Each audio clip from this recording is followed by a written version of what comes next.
Ang mga kwento ng pag-ibig, kwento ng buhay, at kwento ng pag-asa dito sa Barangay Love Stories. Love Stories.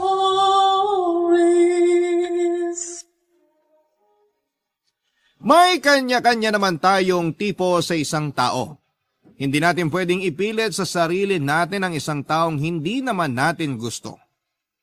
Ikaw kabarangay, ano nga ba ang tipo mo sa isang makakarelasyon?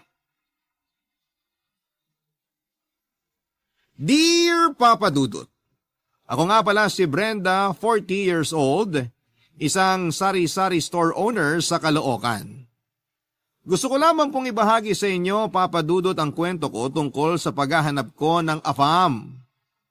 Bago pa man, naging trending sa social media ang pagsundo ng mga kababayan nating Pinay sa mga AFAM sa airport.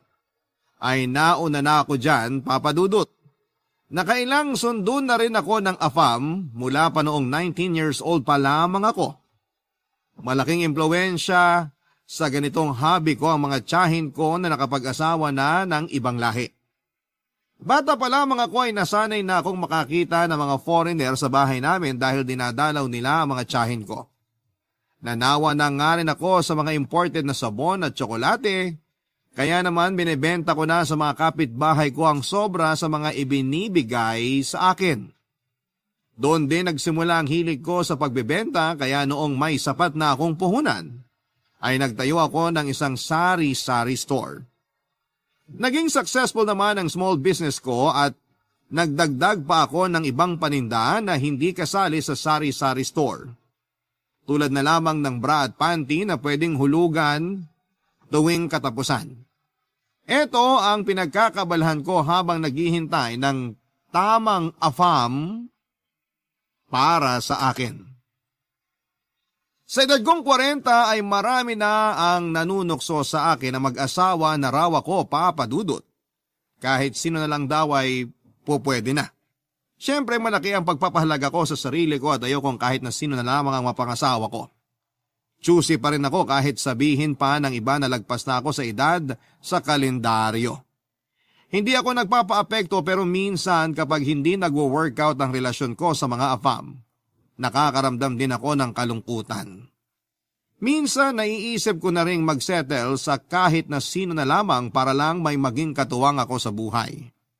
Kaya lang Papa Dudut, sa tuwing naiisip ko kung gaano nakalayo ang nararating ko sa paghahanap ng the one, muli na naman akong magkakaroon ng pag-asa na nasa sulok lamang ang forever ko. Kahit na anong klaseng panunokso pa ng ibang tao ay hindi ako magpapatinag. Isa na nga sa mga madalas na manukso sa akin ay ang mapang-asar na kapitbahay kong si Buknoy, Papa Dudut. Kaklase ko siya nung elementary at kahit na hindi ko maamin ay naging kaibigan ko na rin siya sa pagdaan ng mga panahon, Papa Dudut.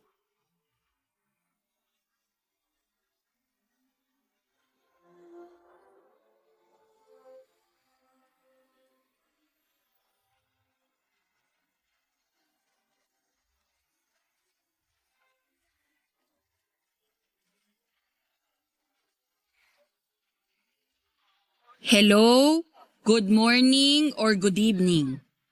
I am Brenda. How are you today and tomorrow or next tomorrow? Are you okay every day or just today? It's okay. I want to tell you that past is past and I do not go back and forth. Teka, tama ba yung English ko na yun? I am your lover and I am okay to love you. Is it okay to love you and you love me too? Are you sure I am okay to you? I am okay, no? Because the airport is big and sometimes it's small when many people are many who are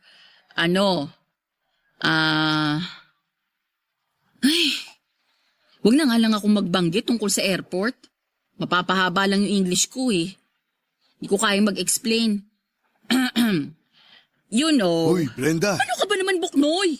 Kinakausap mo na naman ang sarili mo sa harapan ng estante ng mga toyo mo.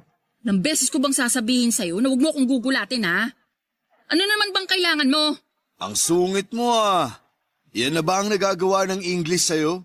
Para sabihin ko sa'yo, importante na matuto tayong magsalita ng English. Sa'yo lang siguro importante. Kasi hayok ka sa AFAM. Okay na ako sa Tagalog. Sariling atin kasi ang tinatangkilik ko. Ano bang kailangan mo? Dalian mo, marami pa kasi akong gagawin. Alam mo kung ako sa'yo, sa harapan ka ng mga betsin mag-practice ng English. Baka sakaling maituwid yung dila mo. Di na ako natutuwa. Joke lang, ikaw naman. Pabili ako ng isang balot ng mani at 3 yosi. Kala ko ba titigil ka na sa Yossi? Sana, pero na-stress ako sa English mo eh. Talagang... Joke lang. Para sa tatay ko to. Yung mani, sa akin. Ay, pabili na nga rin ng isang pack ng napkin, yung may pakpak. Sino ngayon sa atin na nakaka-stress ang English? Napkin kasi yan. Anong alam ko dyan? Eh bakit ka bumibili kung wala kang alam sa napkin? Para sa pamangkin ko yan. Tuwing katapusan kasi yung dalaw niya, kaya bibilan ko na. Lagi kasing nakakalimutan nun na bumili. Tignan mo na. Maayos ka naman palang tao eh. Maayos naman talaga ako ah. Eh bakit sa akin ang gaspang mo? Siguro kasi nung past life ko, ginamit mo akong liha.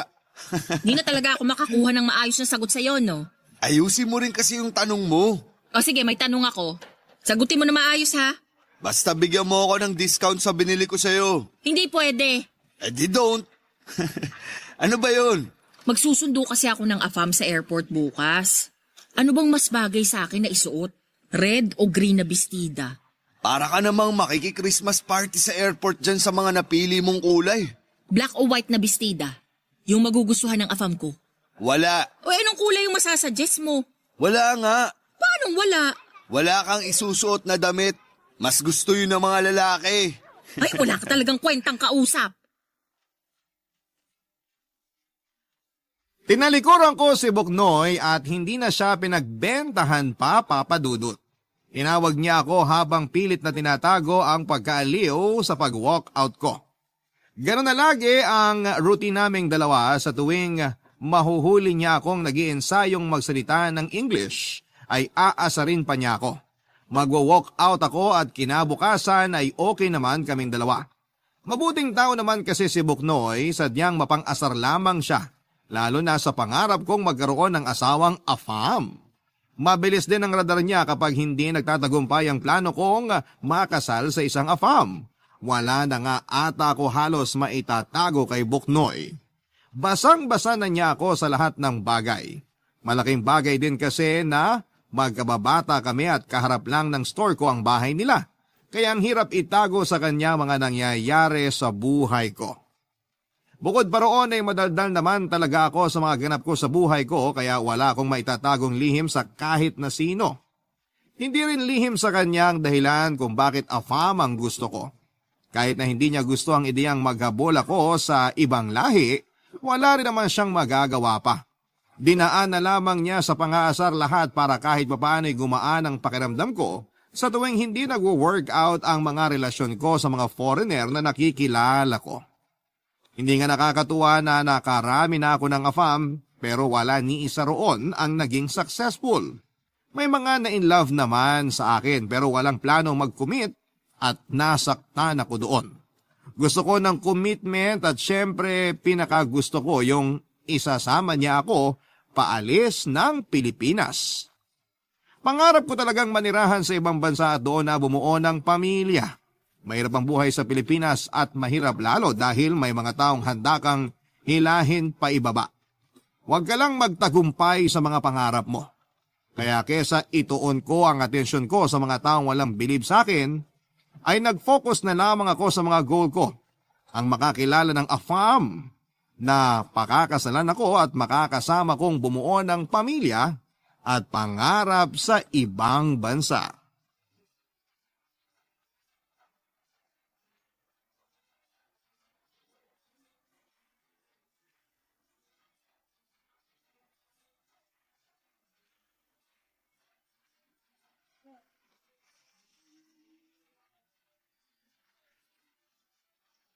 Uy, Brenda! Mukhang ginabi ka. Traffic. Buong araw kang wala. Ang daming padaan-daan dyan kanina sa tindahan mo. Sayang yung benta. Bakit? Responsibilidad ko ba lahat ng mamimili rito sa barangay natin? Ako lang ba yung may sari-sari store? Ako lang ba? Uy, sinabi ko lang naman. Ang sungit naman. Siguro parating na ang dalaw mo, no? May stock ka pa ba ng napkin sa tindahan? Pwede kong ibigay sa iyo yung natira ng pamangkin ko. May 3 pa siguro yun. Tapos 2 panty liner. Kung mga asar ka lang, pwede bang bukas na lang? Wala ako sa mood makipagbalyahan sa'yo. Ay, teka. Di ba ngayon mo kinita yung afam mo? Buknoy, Asan siya? Hindi ba kayo nagmotel? bakit naman motel agad ang iniisip mo, ha? Eh kasi dun din naman ang punta niyan. Manunundo sa airport, kakain sa resto. Tapos ayun, diretso na ng motel. Walang resto, walang motel. Oh, eh asan siya?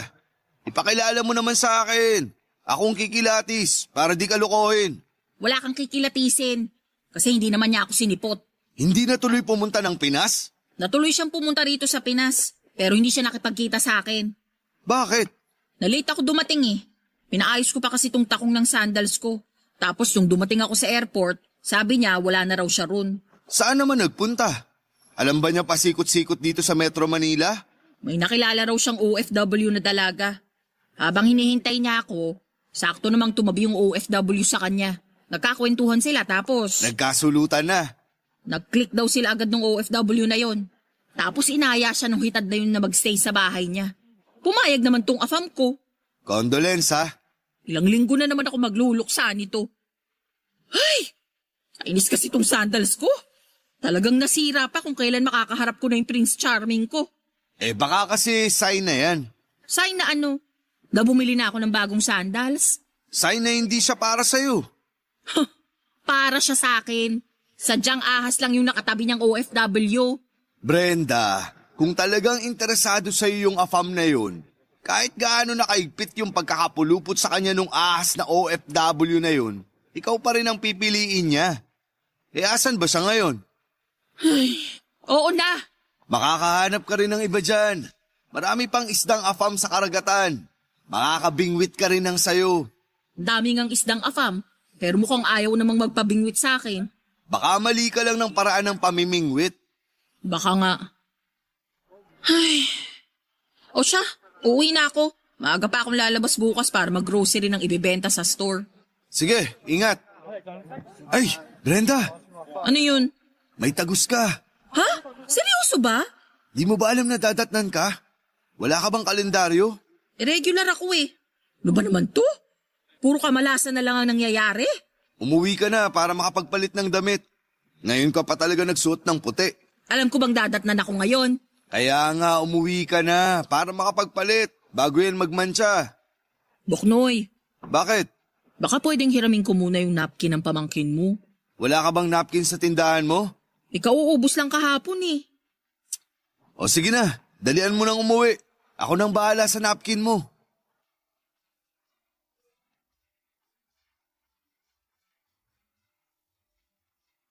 Nagmamadali akong umuwi para lamang makapagpalit na at maibabad na ang puting bestida ko, Papa Dudut.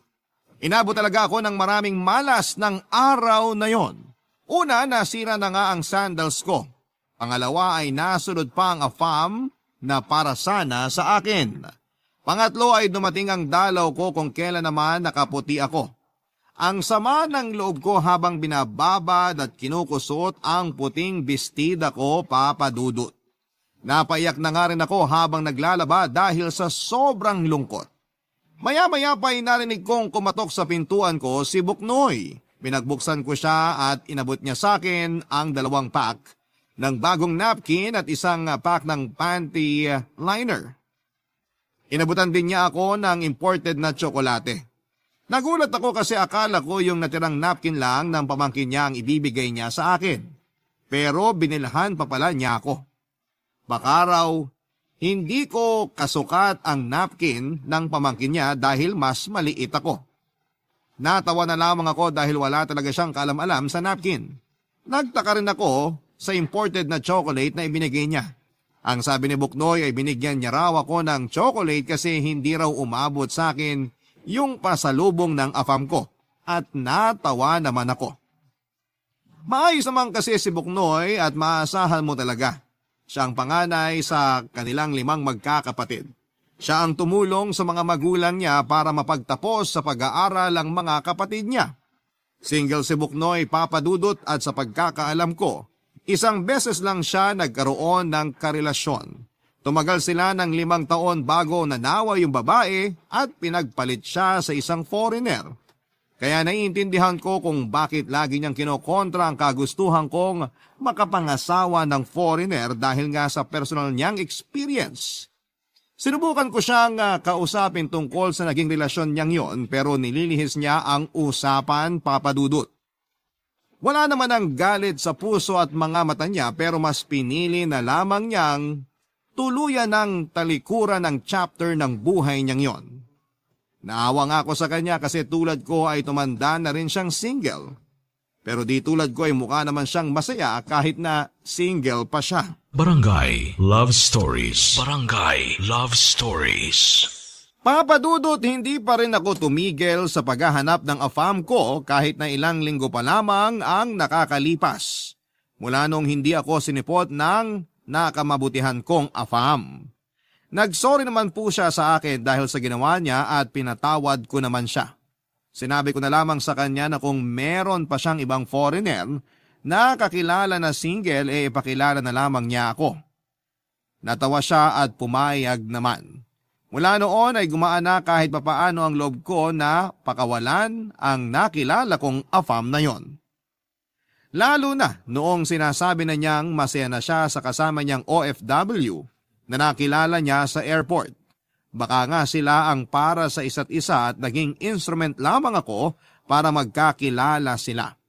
Mas lalong gumaan ang loob ko sa naisip kong yon at nasabi ko sa sarili ko na hindi ako pababayaan ng tadhana na makilala ko ang tamang AFAM para sa akin. Hanggang sa may nakilala ulit akong bagong foreigner. Nakilala ko si Pete, 55 years old at isang negosyante.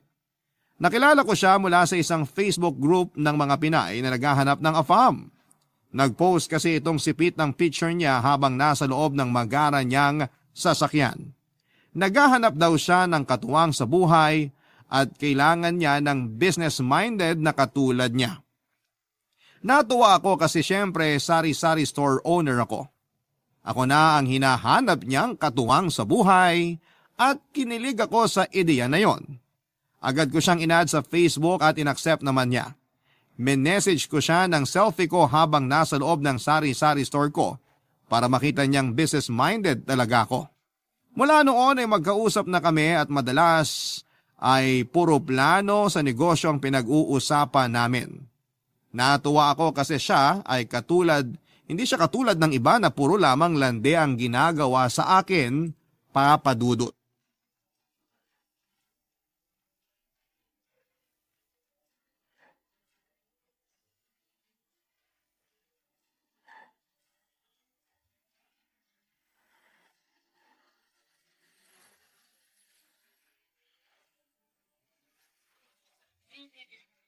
May Facebook group ang mga Pinay na naghahanap ng AFAM?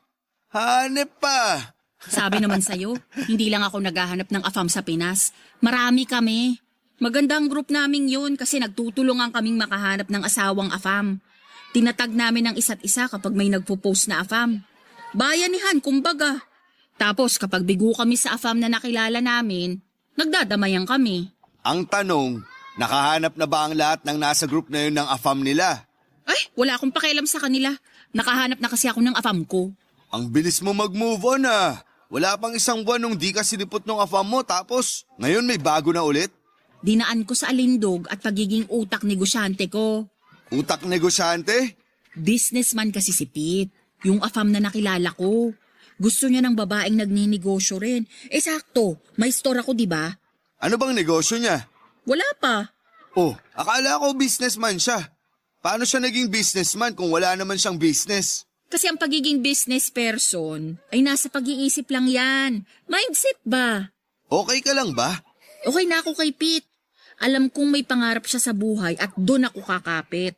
Okay, sabi mo eh. Mag-ingat ka lang dyan ah. Ano ka ba? May tiwala naman ako sa kanya. Hanggat di mo pa nakakasama yung tao, huwag ka munang ubus biyaya sa tiwala. Mahirap na. Paano bang hindi ako magtitiwala sa kanya? Magkasosyo na kami sa negosyong iniisip niya. Nalintikan na. Wala pang negosyo pero naisip mo agad magkasosyo na kayo? Magsisimula na kaming magnegosyo, no? Nakapagpadala na ako sa kanya ng dagdag para sa puhunan. Anong klaseng negosyo? Pag-iisipan pa lang kung ano. Pero ang importante, meron na kaming puhunan. Seryoso bang nagpadala ka sa kanya? Alam nga namang hindi, magkasosyo na nga kami, di ba? Labo mo namang kausap. Bakit ka nagtiwala agad na magpadala sa kanya? Kasi mahal ko siya. Okay, hindi ko pa siya mahal. Pero papunta na rin dun. Kailan mo siya susunduin sa airport? Wala pang plano. Busy pa raw siya sa pag-iisip ng gagawin niyang negosyo namin. Ba't ba nakakatawa ha? Bahala ka na sa buhay mo. Dalaga ka na. Nireregla ka na nga ng di mo alam eh. Umalis ka na nga. Kung di ka magiging supportive sa love life ko, huwag mo na akong kausapin. Supportive ako sa'yo. Pero sa mga ginagawa mo sa buhay mo, ang hirap mong suportahan. Promeno ka. Masakit ha? Ang sinasabi ko lang... Ganyan ka na ba kagalit sa mga foreigner dahil sa ginawa sa'yo ng ex mo? Oh, saan naman galing yan? Totoo naman, di ba? Kaya lagi mong kinukontra yung paghahabol ko sa mga afam. Kasi may galit ka sa mga foreigner. At sa akin mo yun nilalabas. Kinokontra lang kita kapag alam kong wala ka ng preno sa paghahabol sa mga afam mo. Kung maayos yung mga hinabol mo, bakit mag-isa ka pa rin? Bakit nasa Pinas ka pa rin? Hindi ko sinagot ang mga sinabi ni Boknoy, Papa Dudut. Alam kong dihado ako sa mga sinabi niya dahil totoo namang mali ang mga hinabol ko, Papa Dudut. Gusto ko nang umiyak ng mga panahong yon pero nagawa kong pigilan ang sarili ko para naman hindi ako magmukhang masyadong talunan. Hindi na rin hinintay pa ni Boknoy na makasagot ako. Tinalikuran na lamang niya ako at saka nagmadaling lumayo sa akin, Papa Dudut. Napansin kong nainis na rin siya sa katangahan ko. At hindi ko naman siya masisisi. Pero gusto ko lang namang magmahal ng afam. Ano bang masama roon?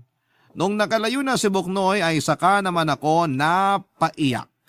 Hindi dahil nasaktan ako sa mga sinabi niya, kundi dahil naniwala ako sa bawat salita niya. Pagkatapos noon ay minessage ko si Pete para magpasuporta sa kanya dahil nalulungkot ako. Inaya ko siyang mag-video call pero tinanggihan niya ako. Ilang beses na akong tinanggihan ni Pete na mag-video call. Panay lamang kami chat at voice call. Lagi niyang sinasabi na nahihiya raw siya sa itsura niya at minsan daw kasi ay may pimples siya. Naniwala naman ako.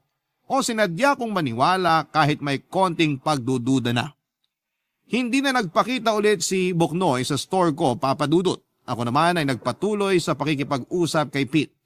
Ang dami na naming pinag-usapang mga plano. Kahit na hindi ko maintindihan ang mga sinasabi niya ay oo na lamang ako ng oo dahil may tiwala ako sa kanya. Nakailang beses na rin akong nagpadala sa kanya para sa puhunan na negosyo na sinasabi niya. Kahit na noong kasagsagan noon ay wala pa rin akong balita sa mangyayari. Pikit mata pa rin akong nagtiwala sa kanya dahil gusto ko na siya. Mas nangibabaw sa akin ang kagustuhan kong maging asawa siya kesa ang makasama siya sa kahit na anong negosyo. Pero kung negosyo ang magiging dahilan para makita niya ang halaga ko ay tutulungan ko siya roon para lamang makita niya ako ang karapat dapat para sa kanya. Hindi ko na lamang inalintana, Papa Dudut, ang mga ipinapadala ko sa kanyang pera. Hanggang isang araw ay hindi na lamang siya nagparamdam pa. Nagulat na lamang ako na nakablock na pala ako sa kanya sa lahat ng social media accounts niya. Nagsimula lang ang lahat ng yon nang ilang beses ko siyang tinanong kung kailan kami pwedeng magkita. Sa pag-block niya sa akin ay nakuha ko na ang sagot, Papa Dudut.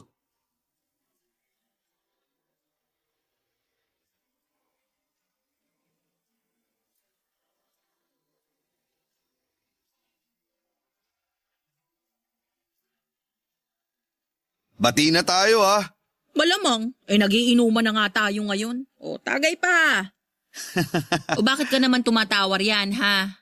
Hindi ako makapaniwalang na denggoy ka ng inaakala mong afam. Oo na, tanga nga, di ba? Kaya shot pa. Sabi naman sa'yo huwag kang magtiwala agad. Ay, masisisi mo ba ako? Sa gusto ko nang mag-asawa ng afam. Naiintindihan naman kita. Kaya lang, syempre ang dami ng manluloko sa Facebook ngayon. Lahat pwede na magpanggap na afam sila. Kung bakit naman kasi hindi ko naisip na poser lang pala siya? Nagtataka ako kung bakit di mo naisip na Pinoy lang din siya. Yung bangko niya na pinagpapadalan mo, pang Pinas lang naman. Uulitin ko lang ha. Tanga nga, di ba? O, shot na! Hinay-hinay muna sa alak. May trabaho pa ako bukas ng umaga. Mag-usap na lang tayo. Ikaw? Gustong makipag-usap? Si Boknoy? Tumanggi sa alak? Anong nangyayari? May trabaho lang ako ng maaga bukas. Kung day off ko lang, kahit mag-beer house pa tayo hanggang umaga Bilang pa kita ng ladies drink. O sige, maaga rin akong pupunta sa police station bukas para ipablatter tong nang scam sa akin. Anong sabi ng bangko na pinagpadalan mo ng pera? Paasa naman ang mga yun? Halatang wala na silang magawa.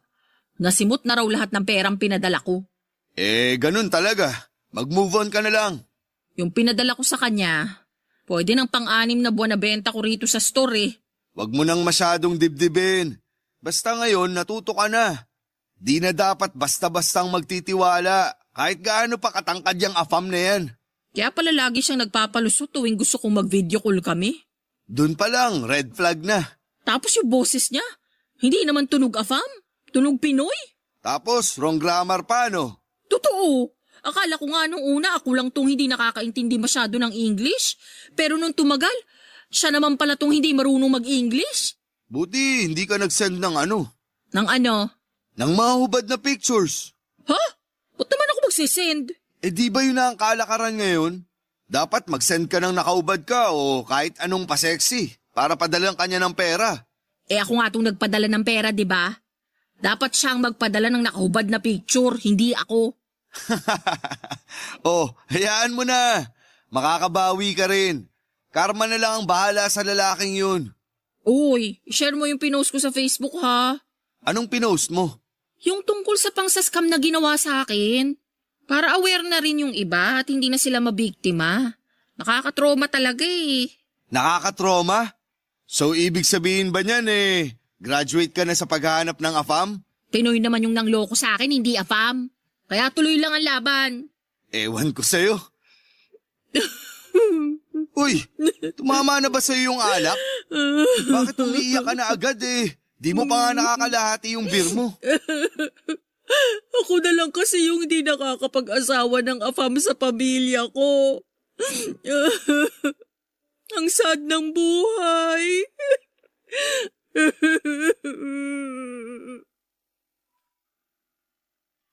Napakwento na naman tuloy ako kay Buknoy sa dahilan ko kung bakit afam ang hanap ko. Nakinig naman siya kahit narinig na niya ang ibang kwento ko noon. Hinayaan niya lamang akong umiyak, Papa Dudut, habang inuulit ko ang mga kwento ko sa kanya. Hindi niya ako hinusgahan at hinayaan na lamang niya na sabihin ko ang lahat ng nararamdaman ko. Kahit papano'y gumaan ang loob ko sa pananahimik at pakikinig ni Buknoy. Nakwento ko sa kanya kung gaano ako nainggit sa mga tiyahin ko noong bata pa lamang ako. Hindi sila lumaking mayaman pero yumaman sila mula noong nakapangasawa ng mga afam. Nakabili sila ng mga magagandang damit, sapatos, alahas at nakapunta sa mga lugar na sa pelikula lamang na pang Hollywood ko nakikita. Ang gaganda pa ng mga naging anak nila na pwedeng irampa at gawing artista. Gusto ko kasing magkaroon ng anak na maganda na pwedeng ipasok sa showbiz para pagkakitaan. Kaya nga nangako ako sa sarili ko na gagawa ako ng sariling paraan para maging ganon ang buhay ko. Gusto ko rin ng afam na seseryosohin ako dahil yung tiyahin ko noon ay hindi sila sineryoso ng mga Pinoy na nakarelasyon nila. Kaya ang ending sa afam ang bagsak nila at doon sila totoong naging masaya. Alam kong sa afam talaga ako magiging masaya, Papa Dudut. Pagkatapos kong umiyak kay Buknoy ay saka naman niya ako inasar. Noong nalaman niyang ayos na ako ay saka niya binitawan yung mga biro niya. Natawa na lamang ako, Papa Dudut. Kung normal na araw siguro niya ako inasar, nang ganon ay baka nasapo ko na siya. Pero dahil nakatulong siya para maproseso ko ang nararamdaman ko ay hinayaan ko na lamang siyang asarin ako. Malaki po ang naitulong niya para maintindihan ko na hindi naman sa akin ang kulang. Mali lang talaga ang mga napipili kong AFAM. Pero hindi ibig sabihin noon ay wala na akong makikilalang para sa akin. Darating din yon, yun na lamang ang iniisip ko para hindi na gaanong kasakit ang isiping wala pa rin akong happy ending. Barangay Love Stories. Barangay Love Stories. Papa Dudut, hindi ko pa rin tinanggal ang pag-asa sa puso ko na balang araw ay makakatagpo din ako ng AFAM na mamahalin ako. Pero nagpahinga muna ako sa paghahabol. Kinailangan ko munang bumawi mula sa pagkakaubos ng ipon ko dahil sa nang scam sa akin, Papa Dudut. Nagdoble kayod ako para makaipon ulit. Nagbenta na rin ako ng yema, halo-halo, barbecue at mga makeup at naging mabenta naman lahat ng yon. Kaya kahit papaano'y naibsan yung lungkot ko mula sa mga nangyaring hindi maganda sa akin noong nakaraan. Nag-leave na rin muna ako sa Facebook group ng mga Pinay na naghahanap ng AFAM para makapag-concentrate ako sa mga negosyo ko. Hataw na hataw ang mga negosyo ko at hindi ko pwedeng pabayaan yon. Natawa naman si Buknoy sa mga nakitang pagbabago sa akin. Natawa na lamang ako kasi hindi naman ako nagbago. Ganon pa rin ako. Umaasa pa rin ang puso kong makatagpo ng AFAM kaya lang ay busy pa kasi. Hindi ko naman na kinontra pa si Buknoy at hinayaan na lamang siyang maniwala sa iniisip niya tungkol sa akin. Lumipas nga ang ilang araw at nabawi ko na rin ng mga higit kalahati ng nawalang pera sa akin. Nagbalak na rin akong palakihin ang sari-sari store ko at balak kong gawing mini grocery store na bukas hanggang alas 12 ng hating gabi. Balak ko pa lang naman noon pero suportado ni Bukno yon. Nag-volunteer pa nga siyang magtrabaho para sa akin sa gabi dahil kailangan din daw niya ng dagdag na income. Lalo't gusto niyang pag-aralin ang pamangkin niya. Hindi pa man ako nakakapagtayo ng mini grocery store ko ay heto at suportado na agad ni Buknoy na akala mo nangyayari na sa kasalukuyan ng negosyo ko. Nakakatuwang magkaroon ng kaibigan na katulad niya na kahit mapang-asar at taklesa pero may puso pa rin para tulungan ka, Papa Dudut.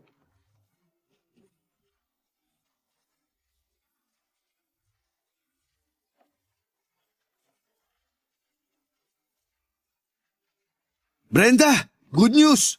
Pera ba yan? Hindi. Eh di hindi yan good news. Kahit sabihin ko sa'yong may nakilala na akong AFAM, Mahilig ka na rin sa AFAM? Manunundo ka na rin ba sa airport? AFAM para sa'yo. Ah, Oh, mukhang di ka naman interesado. eh baka mas-scam na naman ako niyan eh. Hindi to scam. Kliyente siya sa opisina namin. May kaya sa buhay. Luigi ang pangalan at may sariling negosyo sa Canada. Andito lang sa Pinas para maghanap ng asawa. Lo, eh di sumali siya ka mo rin sa Facebook group ko. Imported na palay na nga tong lumalapit. Ayaw mo pang isaing? Paano ko isasaing palay pa? Tukain ko muna. Tukain mo na ngayon. Bakit mo ba ako pinipilit sa AFAM na yan? Kasi nakausap ko siya. At bilang isang lalaki, alam kong seryoso na siyang maghanap ng mapapangasawa. At ako agad ang naisip mong ipaasawa sa kanya? Naawa kasi ako sa'yo nung na-scam ka. Saka gusto kong makatulong dun sa pangarap mong makapangasawa ng AFAM. Para di ka na tinutokso tuwing family reunion nyo. Asawahin mo tong si Luigi. Ayos ba talaga yan? Ipupusta ko yung nanay ko kung palyado to. Ibibigay ko talaga sa'yo si nanay. Kahit wag mo nang ibalik, ayos lang. Patingin ang picture. Saka ibigay mo sa akin yung ibang detalye sa kanya. Teka, nagpicture kami sa cellphone ko eh. Hanapin ko lang. Oh, ito na. Tingnan mo. Patingin nga kung palaban. Ay, gwapo. Thank you. Hindi ikaw. Si Luigi. Okay lang din na sabihin mong gwapo ako. Bilang ako ang kupido niyong dalawa, di ba? Oo na. Oo na gwapo ako o oo na kasi payag ka ng kilalanin si Luigi. What? Marunong ka nang gumamit ng tamang English words, ha? Ilang afam ba naman ang dumaan sa akin eh? So anong meron sa kanya? Byudo na siya. Kailan lang namatay yung asawa niya? Baka naman wala pang 40 days ha, baka multuhin ako. Paano kang mumultuhin? Nasa Canada yun. Walang pang-commute yung kaluluwa ng asawa ni Luigi. Palaasa rin yun sa piso sale. Nakakainis to. Hindi na lang seryosohin yung tanong ko. Matagal ng byudo si Luigi. May 7 years na ata sa pagkakatanda ko. First love niya yun. Hindi na siya nagkaroon ng ibang GF buong buhay niya. Yun lang. First love? Nung labang ko dyan. Malay mo, ikaw naman ang maging last love niya. Mas matimbang yun, di ba? Paano kung di niya ako magustuhan? Baka mataas ang standards. Type ka nga agad eh. Pinakita ko picture mo sa Facebook tapos gusto na agad niyang makilala ka. Ganda ka, girl. Kailan daw niyang gustong magkita kami? So payag ka na. May magagawa pa ba ako? Sinabihan niya na akong maganda. Wala naman siyang sinabing maganda ka. Sinabi lang niya type ka niya. Panira ka talaga, no? O basta, sasabihin ko na sa kanya na i-add ka na sa Facebook para makapag-usap na kayo, ha? Di ako peperahan niya na. Baka nga ikaw pa tong mang-scam sa kanya eh. Pasalamat ka, may ipapakilala kang afam sa akin. Kung hindi, sinaing ko na yung tenga mo.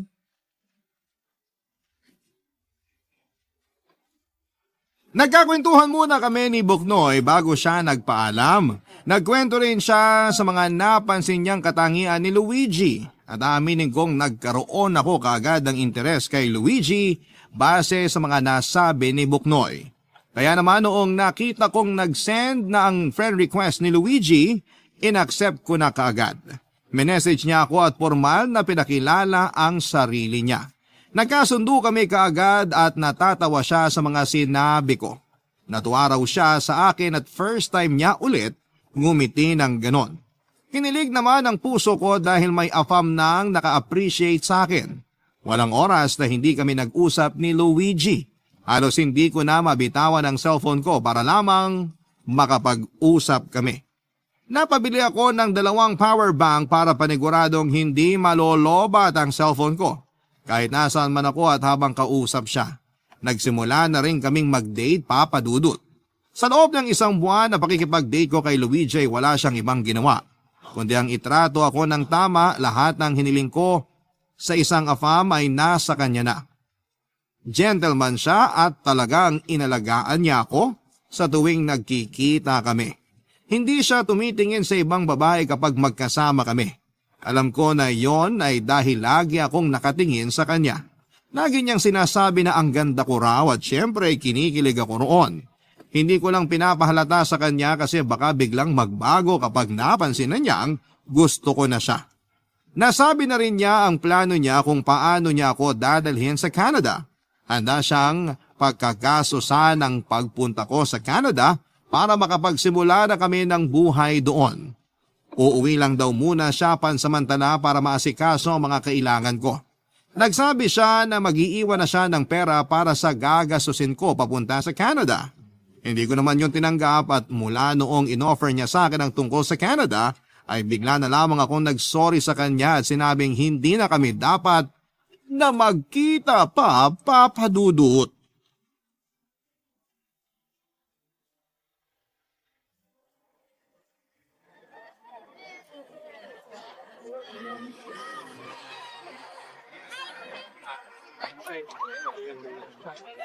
Uy, nakabalik ka na? Ha? Di ba may date kayo ni Luigi? Sabi niya mag-overnight daw kayo sa Tagaytay. Anong nangyari? Yon. Wala naman. Paanong wala? Akala ko ba okay na kayo? 1 buwan na kayo nag-aarutan ah. Sa wala talaga eh. Ganun talaga. Tanggapin na lang.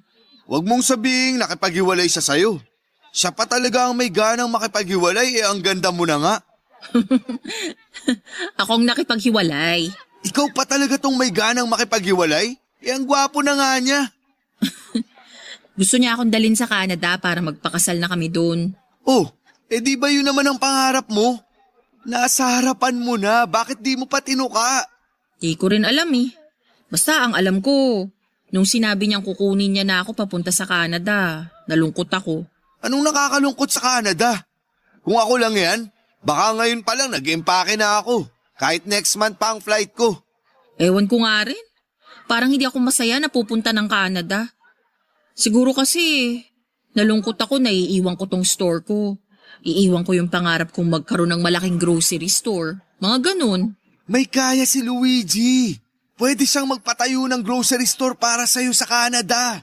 Sa mas gusto kong magbenta ng mga desashay na shampoo at toothpaste dito sa Pinas eh. Bakit ba? Hayaan mo na yun. Nanghihinayang lang kasi ako. Bakit naman ikaw tong nanghihinayang? Ikaw ba tong niligawan?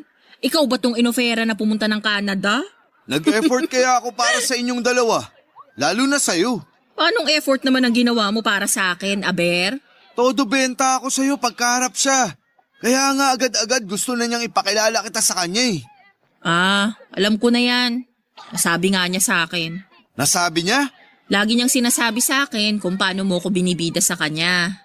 Ang sinabi ko lang naman, hindi siya lugi sa'yo kasi quality ka. Kung makapagsabi ka naman ng quality dyan, akala mo inahing manok ako na nangingitlog ng ginto? Seryoso nga. Sinabi ko sa kanya na marunong ka sa mga gawaing bahay. Masarap kang magluto, lalo na ng tinola. Kaya pala lagi niyang nire-request sa akin kapag nagpunta na raw ako ng Canada, ipagluto ko raw siya ng tinola. Ikaw naman pala tong nagpahamak sa akin. Paborito ko kasi yung tinola mo. Di ba, naalala mo kapag may sakit ako, ipinagluluto mo ako ng tinola na maraming siling labuyo? Maganda kasi ang sili para magpawis ka. Oo nga eh. Dati gusto ko na lang laging magkasakit para ipagluto mo ako ng tinola. Kahit naman wala kang sakit, magsabi ka lang ipagluluto kita. Kaya na-inlove sa'yo si Luigi. Na-inlove sa akin kasi kung ano-anong pinagsasasabi mo. Tama bang banggitin mo sa kanyang namumula ang pisngi ko sa tuwing sinasabihan akong maganda? Totoo naman ah. Bagay kaya sa'yo kapag namumula ka. Mas lumalabas ang ganda mo. Saka sinabi ko sa kanya na banggitin na maganda ka kapag wala ka sa sarili. Kasi sobrang pula ng pisngi mo pag ganun. Sinabi mo rin pala sa kanya na kumakanta ako? Correction! Ang sinabi ko sa kanya, maganda ang boses mo kapag kumakanta ka. O edi salamat. Ay, sayang talaga. Pero hayaan mo na. Kapag may afam ulit kaming kliyente, ibibida ulit kita. Di na kailangan. Bakit naman? Pass na ako sa AFAM. Baka kailangan, tangkilikin ko muna ang sariling atin. Seryoso ako noong sinabi kong pass na ako sa AFAM, Papa Dudut. Kota na ako at alam kong oras na para tangkilikin ang sariling atin. Doon ako sa Pinoy na makakaintindihan ko. Iyong Pinoy na hindi dudugo ang ilong ko sa kaka-English. Iyong Pinoy na kaya kong makipag-argumento nang hindi nauubusan ng salita. At higit sa lahat isang Pinoy na nakakakita ng ganda ko hindi lang ng panlabas kundi ng kalooban ko. Isang Pinoy lang naman ang nakita kong gumawa noon para sa akin. Si Buknoy. Papa Dudut, hindi ang store ko ang dahilan kung bakit natakot akong iwan ang Pilipinas at pumunta sa Canada, kundi ang suki ko sa store ko na yon na si Buknoy. Sa loob ng isang buwang pakikipag-date ko kay Luigi ay wala siyang ibang naging bukang bibig kundi ang magagandang salita ni Buknoy tungkol sa akin. Lagi na lang namumula ang mga pisngi ko sa mga papuri ni Luigi na galing naman talaga kay Buknoy. At doon ko na-realize na mula at kinilig ako hindi dahil kay Luigi, kundi dahil kay Buknoy mismo. Papa Dudut, hindi ko pa rin po magawang maamin kay Buknoy ang nararamdaman ko. Naghahanap ako ng tiyempo, pero ramdam ko naman sa mga tingin niya na may gusto rin siya sa akin. Kung paano niya ako purihin sa harapan ng ibang tao at tuksuhin kapag dalawa lamang kami, halata namang may gusto siya sa akin kaya lang hindi niya magawang sabihin kasi puro afam ang laman ng bibig ko. Siguro'y takot siyang ma-reject ko. Ano po kaya sa tingin ninyo? Sana'y magawa ninyo akong tulungan kung paano ko mapapaamin si Buknoy sa nararamdaman niya sa akin. O mas maganda ba na ako na lamang ang aamin sa kanya. Ano po ba ang naisip ninyong dapat kong gawin? Ngayon lang ako nagkagusto ng totoo sa isang Pilipino, bago lang ito sa akin kaya kailangan ko ng tulong ninyo. Tiwala naman ako sa inyong programa na makakatulong kayo sa problema ko. Alam kong marami na kayong natulungan at gusto kong mapasali sa mga tao na yon. Maraming salamat po Papa Dudut sa pagsali sa akin sa inyong number 1 program, ang Barangay Love Stories. Ang inyong kabarangay forever, Brenda. Nagustuhan ng iyong napakinggan? Ituloy yan via live stream sa www.gmanetwork.com/radio. Barangay LS 97.1 Forever!